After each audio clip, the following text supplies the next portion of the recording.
Hello, lovely people. I'm Coy. This is CNN 10. You are awesome, and we have places to go and things to learn. From Africa to Alaska and few stops in between. Welcome to the best 10 minutes in news.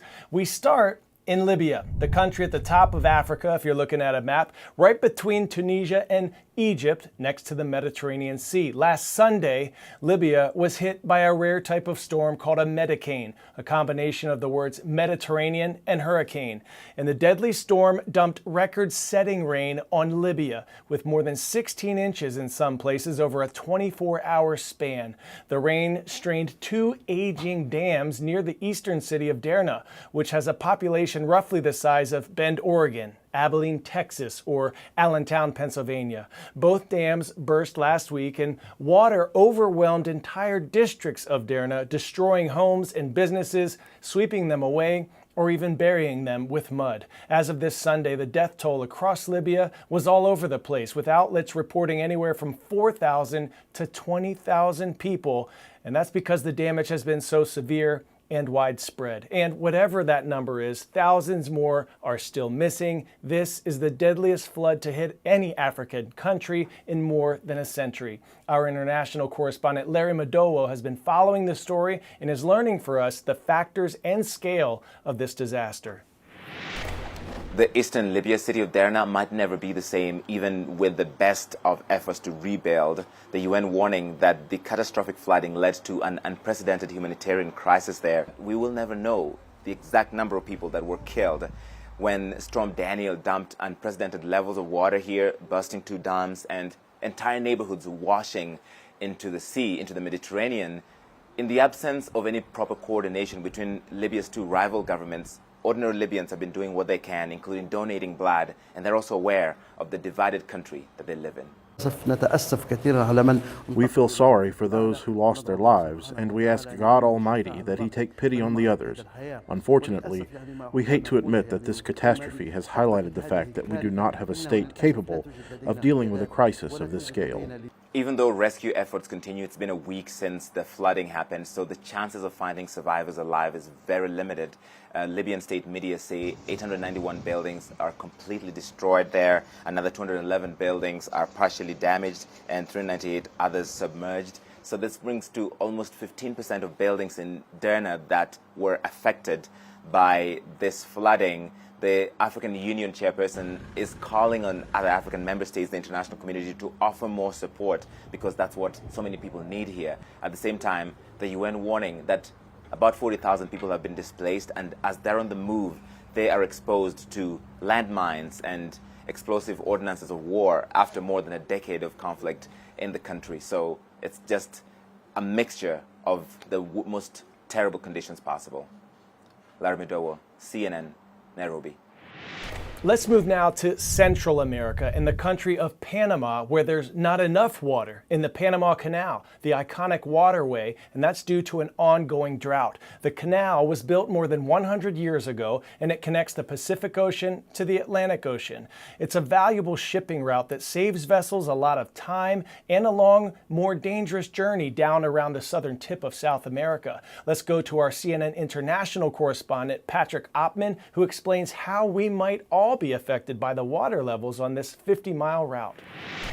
The Panama Canal is running low on water.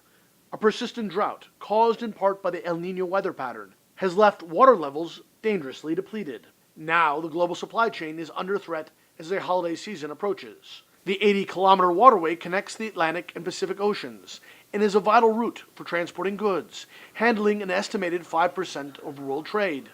The canal was completed in 1914, revolutionizing how goods could be transported, and further expanded in 2016 to meet the skyrocketing demands of global commerce. But over the last 20 years, decreasing rainfall has reduced the water level of Panama's Lake Gatun from 27 meters above sea level to 24 meters. Canal officials have imposed draft restrictions, forcing ships to lighten their load. A ship's draft limit is the minimum depth of water it can safely navigate. And if a ship is carrying too much cargo, it risks getting trapped in the canal. Since May, ships have had to reduce their cargo by as much as 25%. The Panama Canal Authority has also limited the number of vessels authorized to enter the canal each day, creating a bottleneck, with some ships waiting as long as 14 days to get through. As of Tuesday, 116 vessels were waiting to pass. The canal's administrator warns that the number of authorized vessels could decrease further if the drought continues into next year. This has led to rising freight costs, which are likely to continue in the months leading up to both Christmas and the Chinese New Year.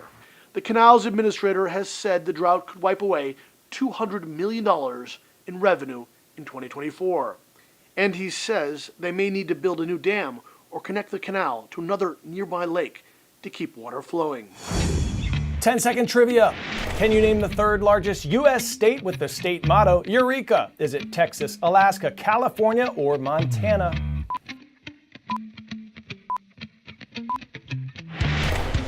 California is your answer here, and Eureka means I found it.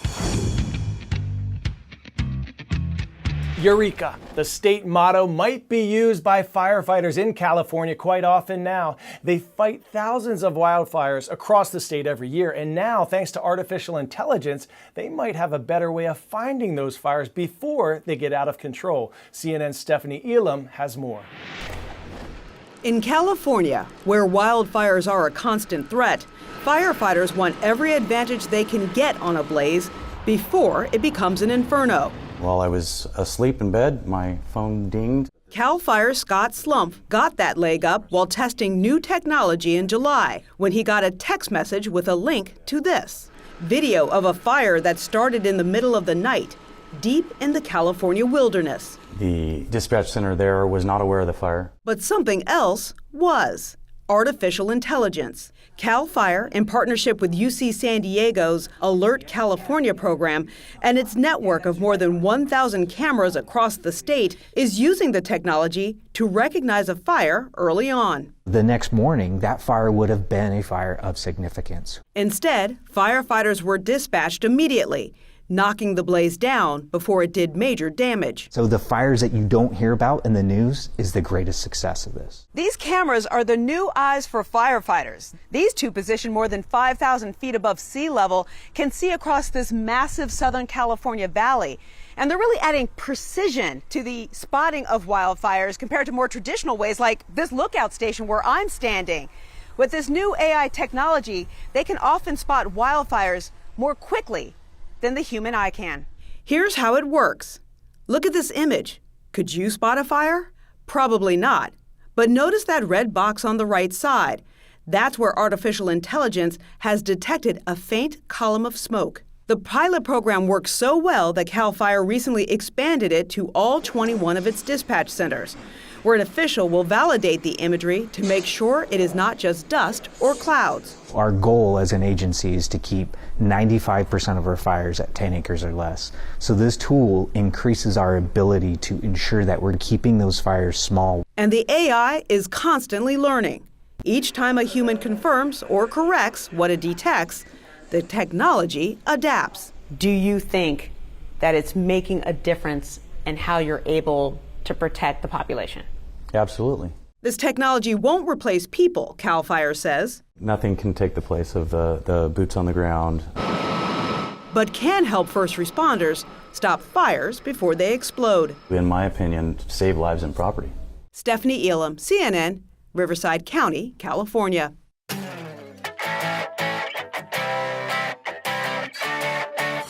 For today's 10 out of 10, we finish in Muldoon, Alaska, where a family of bears had a eureka moment of their own. They stumbled upon an unattended Krispy Kreme donut delivery van with the door wide open. So Mama Bear and her cub went donut diving. 26 packages of donuts getting dominated despite workers trying to scare them away. Some advice for you: do not try to prevent any burglaries like this if you see one going down. Now it's time for me to be the bearer of good news for some folks in Moorhead, Minnesota. Today's shout out goes to Horizon Middle School. You rock. Thanks for subscribing and commenting on our CNN 10 YouTube channel. Let's all go out and do something to make this world a bit of a better place today, even if it's just making someone smile today. I'm Coy, and I'll see you right back here tomorrow.